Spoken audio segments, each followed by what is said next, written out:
guys! Hello! Welcome to my vlog. Nagluto po ako ng baka na may mga gulay-gulay dyan. Gusto unsa lang ato ilagay diha.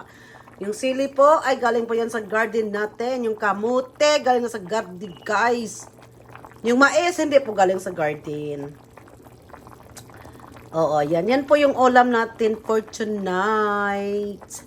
At saka may repolyo din ako din eh. Ayan, may repolyo. At saka pichay.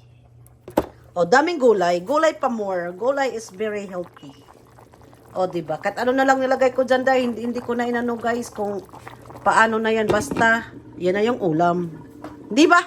Ganun na yun eh. Sarap-sarap niya no. Tingnan mo naman. Ang ganda ng colorful. Very colorful po siya. Hintay lang tayo na maluto yung kamote. Tapos, kakain na.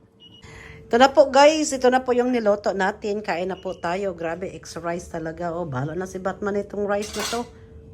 Basta, ito na yung kakainin natin.